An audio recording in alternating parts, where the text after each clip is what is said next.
She was caught on video admitting to a scam, and she was caught scamming her subscribers out of nearly $55 million. Let's get right into these influencer scammers. Number 5. Kiarakitty.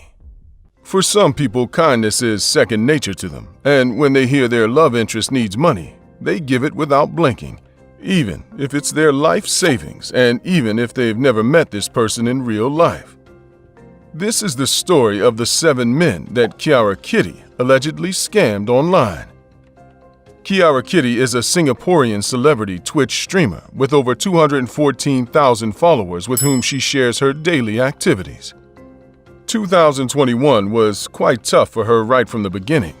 Her account got suspended from the platform in January and again in March over a supposed wardrobe malfunction. In June, she was in the middle of a love scam scandal when a YouTube channel shared an incriminating video online. The leaked video is a recorded phone conversation between a woman who was supposedly Kiara Kitty and an unidentified man whom she refers to as Honey. In the 15-minute conversation, the woman bragged about scamming 7 men and being natural at scamming people. Her first and biggest victim was a man she scammed for $30,000. She gained the man's trust over 1 year of playing video games together online and gained his sympathy by telling him about the abuse she suffered from her ex-boyfriend when she was younger. She also claimed she had a growth in her kidney and needed money for medical care. He loaned her $30,000 in bits over 2 years. When he realized she had scammed him, he started asking for his money, but she proposed a romantic relationship instead. They saw each other once, but she claimed he was nerdy and she wasn't interested in him. To discourage him from touching her, she told him that her father went after her when she was younger. She then broke his phone to erase all evidence of her scam, told him he was too dramatic for her, and broke up with him. She also admitted to targeting him because of how vulnerable he was. His father was dead, and his mom was his only family, so she got him to open up to her by listening to him and being his friend.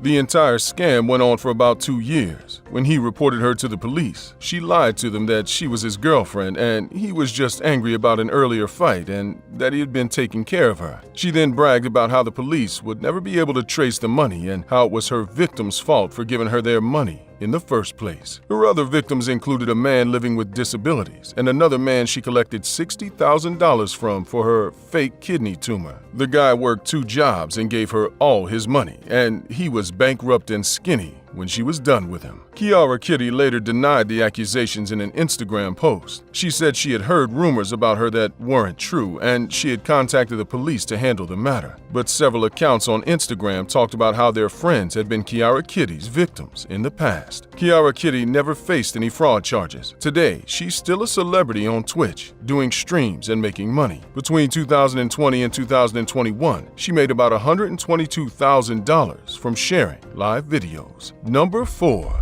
Disability Act.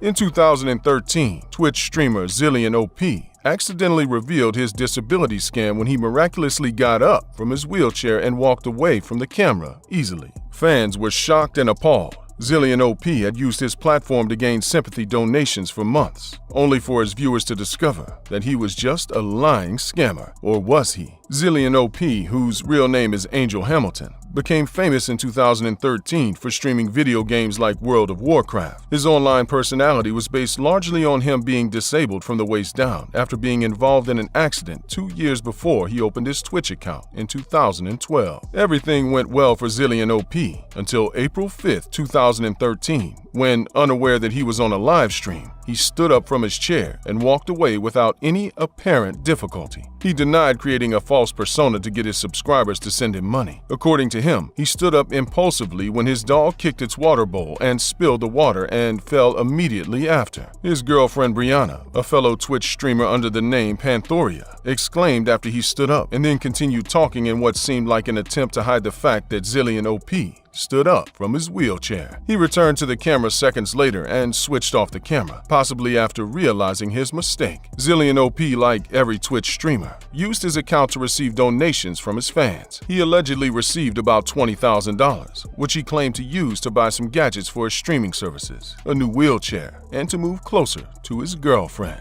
After the incident, Twitch banned ZilianOP and his girlfriend's accounts for terms of service violations and canceled ZilianOP's partnership with the platform. A Twitch representative later released a statement apologizing for ZilianOP's conduct and offering refunds to ZilianOP's subscribers. His subscribers felt betrayed and they trolled him all over the internet until he completely disappeared in 2015. ZilianOP never admitted to committing fraud. He returned to Twitch in 2021 under another identity. It's Bluish. When fans recognized him, they reported his account for ban evasion, and once again, Twitch banned him from the platform. Number 3. Nutty Act.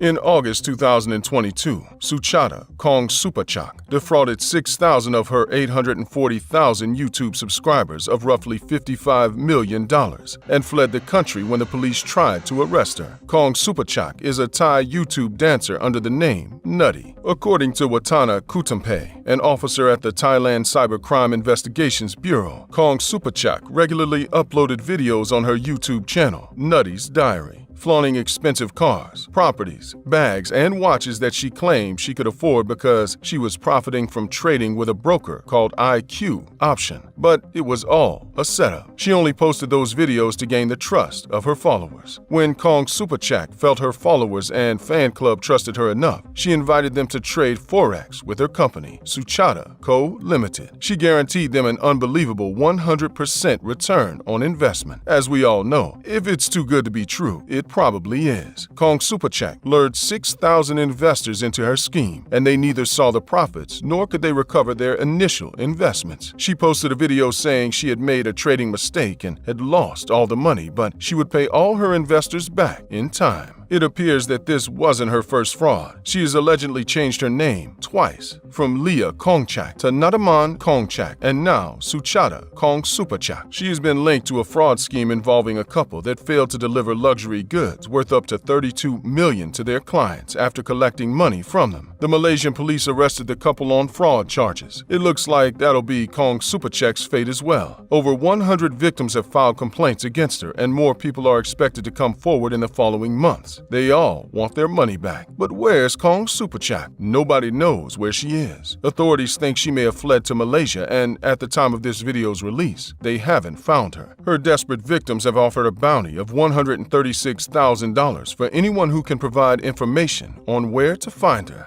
Number 2. Instagram trading. In this crazy Ponzi-like scheme, 3 Instagram influencers from Rancho Cucamonga defrauded their followers through a bogus stock exchange investment deal. The Instagram influencers are Zoe Ramirez, who operated through her handle @Queen, Raheem James Parker, and Ricardo Nicholas Ramkisson. The Rancho Cucamonga Police Department arrested the 3 of them on charges including conspiracy to commit a crime, the grand theft of money or property, receiving known stolen property, obtaining money through false pretenses, and minor theft. They later released Parker when they found no evidence of implicating him in the scheme. The investigation started in April of 2019 when a man reported that he lost $4,000 to them on Instagram. The investigation led to the 3 roommates' arrest on May 8, and further investigation showed that Parker wasn't part of the scheme. The Instagram account linked to the fraud has many pictures of Ramirez and one of her and Ramkisson from October 2018. The last post on the account is one advertising Zoe Ramirez's services as a nail technician. Ramirez messaged one of their victims through her IG handle. She told the victim that she and her mother-in-law, Talisha, would invest his $500 in the stock exchange with guaranteed returns of over $1,000. He agreed to the investment and gave her the money. Then, she told him that he would subsequently communicate with Talisha for progress reports of his investment. Talisha turned out to be Ramirez's partner in crime, Ramkisson. Ramkisson communicated with the victim via text messages. In the following 2 weeks, the victim sent large amounts of money to Ramirez, believing he was investing and building his portfolio. After a while, he asked Talisha to sell his stock and give him his money. They told him his money would be ready on a specific date, but when the date arrived, the money was nowhere to be found. Every time the victim tried to collect his money after that, they would ask him to pay additional hefty sums to release his money. They never paid the victim his money, and he lost $4,000. They scammed many others in this manner. Altogether, they defrauded their victims of $1 million. When detectives searched their apartment, they discovered many incriminating things that corroborated their victims' claims. Among them was a large amount of US dollars and other items that identified more of their victims. Number 1. Matharoo Sisters. The Matharoo Sisters tried to blackmail Nigerian billionaire Femi Otedola by threatening to post some sensitive information about him on Twitter. But interestingly enough, it's the sisters who claim that they're taken for the ride by Otedola. Jyoti and Kiran Matharoo are Indian sisters, Instagram celebrities, and thorns on the sides of Nigerian billionaire housewives. They were born and raised in Toronto by middle-class Indian immigrant parents, but their humble backgrounds didn't stop them from going after everything glittery and expensive. The sisters are famous for their extravagant lifestyle and the frequent quarrels they pick with the wives of wealthy Nigerian businessmen on Instagram. Although they officially live in Canada, they're staples in the Nigerian nightlife scene, where they make a habit of seducing rich Nigerian men, getting sensitive information on them, and then threatening to release that information to the public unless the men paid them off. This was their modus operandi until they met the man who wouldn't succumb to their wiles, Femi Otedola. Femi Otedola is a billionaire oil mogul from Nigeria. His father, Michael Otedola, was a politician and former governor of Lagos State, so Femi was born into wealth. But from a young age, he had a knack for business. He would provide manicure and pedicure services for his father and his father's friends and write them a payment receipt. The business acumen followed him into adulthood. In 2003, seeing the unexplored opportunities in the fuel retail industry, he established Zenon Petroleum and Gas Ltd., a company that distributed petroleum products. His business crashed during the late 2000s drop in oil prices, but Otedola picked up the pieces and decided to tough it out. He established Forte Oil in 2010, expanded his business interests, and today he's worth roughly a little bit over $1.8 billion. He features on the Forbes list as one of the wealthiest men in Africa. So, how did Femi Otedola become entangled with the Matharoo sisters? It all started when Kiran and Otedola were in a romantic relationship that lasted for months but ended before 2016. In 2016, Kiran claimed that Otedola wanted them to resume their relationship, but she refused him, and he got angry and had her and her sister arrested as revenge. Otedola didn't make any public statement about the affair, but Kiran's story isn't quite what the rest of the world believes. Jyoti and Kiran started their sugar baby career when Jyoti got involved with a Nigerian petroleum magnate in 2006. They quickly grew accustomed to the luxurious lifestyle he showed them, and they moved from him to several other wealthy paramours over 10 years. They would sometimes take revealing pictures and videos of these men and threaten to post them on social media. The men would have to pay them to avoid damaging their reputation. Blackmailing wealthy businessmen and prominent social figures appeared to be good business because the sisters lived very lavish lives as professional sugar babies. They had countless shoes and clothes from all of the best designers in the world, several chests full of priceless jewelry, and 3 expensive cars, all paid for by one business mogul or the other. They posted pictures of themselves on yachts, shopping at the best stores, and dining at the finest restaurants, and quickly earned the nickname Canadian Kardashians. It all came crashing down when the Nigerian police officers barged into their hotel room on December 23, 2016, and arrested them for the humiliation and cyberbullying of 274 people, mostly Africans. They spent 18 days in custody under deplorable conditions. During this time, the police took them to Otedola's house, and he warned them that he could have had them jailed for 10 years or longer if he wanted, unless they cooperated. By cooperating, he meant that they should apologize to him in a video. They apologized and went back to Toronto, Canada. After a few months, Kiran flew to Venice, Italy for furniture shopping when Italian customs officers arrested and detained her for another 40 days. Meanwhile, Jyoti tried to travel to the U.S. but couldn't make the trip because the American customs officials at Toronto Pearson International Airport informed her that there was an outstanding arrest warrant waiting for her there. The sisters eventually went home and stayed off social media for some time. Although they still have wealthy boyfriends who take care of them, they've developed their own brand of clothing now.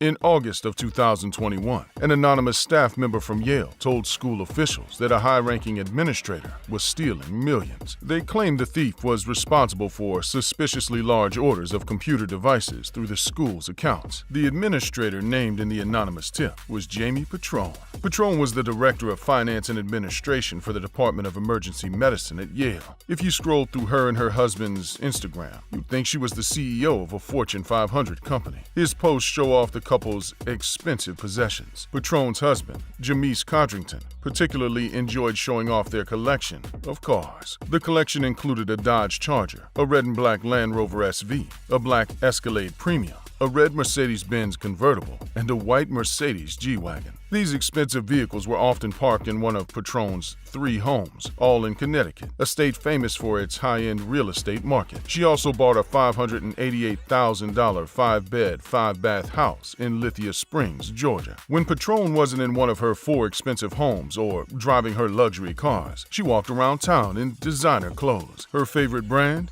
Louis Vuitton. Patron owned a Louis V purse, which matched her $1,500 pair of Louis V ankle boots. She also had another Louis Vuitton bag worth $5,000. Codrington, Patron's husband, bought diamond bracelets, necklaces, and expensive clothes like jerseys, sneakers, and sunglasses. Together, the couple went on lavish trips around the world. One photo on their Instagram showed them dining at Gucci Garden, a famous restaurant in Florence, Italy. Patron also flaunted her wealth by hosting dinners and lunches for her family. An Instagram post shows Patron posing with members of her extended family inside what looks like a very nice kitchen. Her family, including Codrington, thought Patron earned her fortune from an electronic side hustle called Maziv Entertainment that grew beyond expectations. However, Patron never considered quitting her administration job at Yale, despite the business's success. No one knew Yale was her supplier. Not even Yale. Like any other 21st century university, Yale's campus needs computers to run. The school allowed certain employees to order things like computers, laptops, and tablets for whatever needs arose. However, they placed a $10,000 limit on IT equipment orders. If an administrator wanted to order anything over $10,000, they needed approval from a supervisor. But the limit didn't apply to how many orders you could file at one time. In theory, the limit was practical. In reality, it was utterly useless, and no Yale employee recognized the loophole more than Patron. Yale is a 320-year-old school with $42 billion in assets and over 4,000 academic staff members. Their main concern isn't budgeting, but providing the best academic experience possible for their students. That's why it took nearly a decade for anyone to notice Patron was robbing the school blind. Patron bought her first load of tech devices in 2013. The Yale administrator used her position to buy the latest trend in personal computers, the tablet. iPads were all the rage in the early 2010s and sold like rectangle-shaped hotcakes at retailers like Best Buy. Patron had already found a retail company in New York that needed more tablets. She then filed an order through the university for just under $10,000 worth of iPads and Microsoft Surface Pros, and bought them with Yale's money. Since Patron was an administrator for the School of Medicine, she classified the order as necessary IT medical equipment. However, when the medical equipment arrived, Patron took the tablets home with her, then sold the shipment to the retailer on Long Island for a 100% profit. There was one catch. Patron needed to trick the retailer, who couldn't know that her products were coming from Yale. So, to look legit to a retailer in New York, Patron used her husband's company, Maziv Entertainment, to receive payments. According to investigators, Patron wasn't satisfied with the one deal. She wanted more. So Patron kept ordering more IT equipment, making the same sub-$10,000 orders over and over again. By 2014, Patron basically ran her own personal Best Buy. The school didn't suspect anything, nor did the retailer question their Connecticut supplier. To them, they were buying hot products from a company called Maziv Entertainment. At least, that's what their financial records said. In reality, they were buying iPads stolen from Yale, the alma mater of presidents and renowned medical professionals. Meanwhile, Maziv Entertainment was doing well. Codrington founded the company in 2003, according to his LinkedIn page. Even though his wife and former business partner is currently on trial, Maziv Entertainment is still going strong. Codrington still posts regularly on their Instagram page. But the company's best years by far were during the 8-year period from 2013 to 2021. Patron sold thousands of tablets over that 8-year period. By 2021, she had stolen around $40 million worth of tablets, all on Yale's dollar. And as you already know, she made no effort to hide her illicit success. But because the sudden influx of wealth came in under the guise of Maziv Entertainment, no one suspected anything.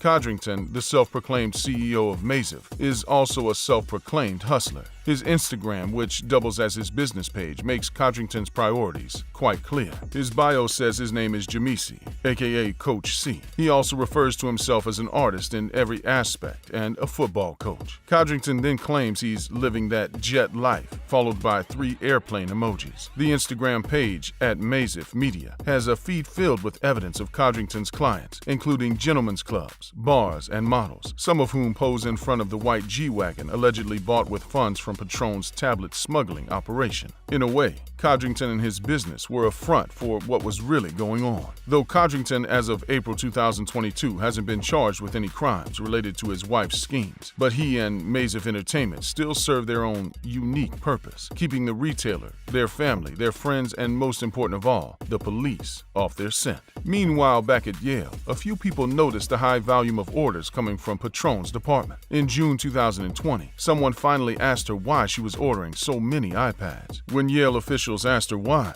Patron explained away the issue. She said her department needed a significant equipment upgrade. The Yale officials, preoccupied with bigger pandemic problems, accepted the simple explanation and moved on. Their aloofness allowed Patron to continue her operation for 13 more months before the anonymous tip came in and brought the entire house down. The anonymous tipper has never been identified. They were likely someone from Patron's department or someone who worked close to her. They saw the abnormally frequent orders and allegedly saw Patron stuffing tablets in the trunk of her car. Yale's financial auditors sifted through Patron's order history once the tip came in. They discovered that Patron had millions of dollars worth of computer equipment, way more than her department could ever use in a lifetime. The Yale auditors handed the information over to local authorities, and when the police saw Patron's order history, they knew something suspicious was going on.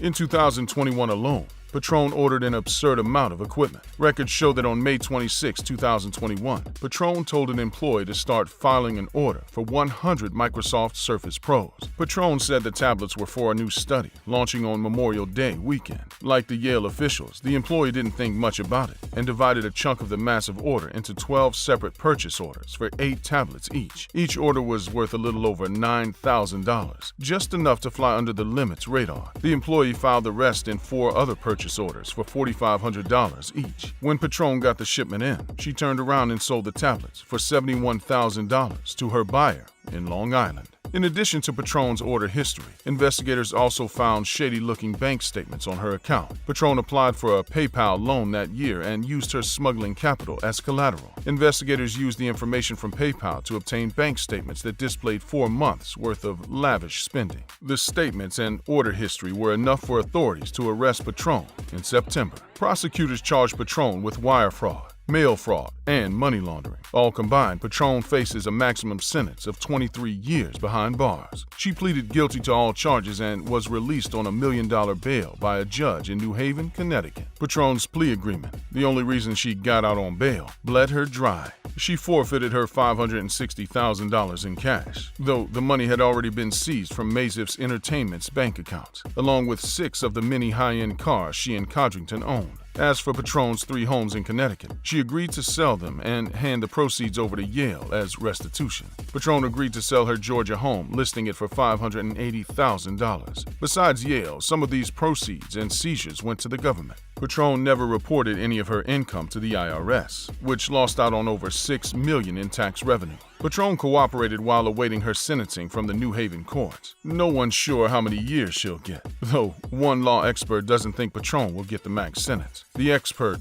ironically, is from Yale. Kate Stith, a leading professor at Yale Law School, still thinks Patron will receive a relatively long prison sentence due to the massive amount of money she stole. Stith bases her opinion on years of experience as a federal prosecutor in Manhattan. Nevertheless, since Patron doesn't have a prior criminal offense, Professor Stith doesn't think she'll get 23 years. Regardless of Patron's sentencing, both Yale and the government will probably never get all their money back, since Patron spent some of her illicit gains on travel, food, and fashion items that immediately depreciate in value after you buy them. There wasn't much money left to return. Now, the university can only look back and ask the all-important question: where were Yale's accountants from 2013 to 2021? A spokeswoman for Yale responded by announcing an investigation into their accounting department to identify and correct gaps in its internal finance controls. We know how Patron stole 8 figures from one of the most prestigious universities in America. Perhaps one day, we'll learn how it took them 8 years to notice. Click to watch one of these next videos and let us know in the comments section whether you think a sugar daddy or a sugar mama and their sugar babies is a real relationship or not.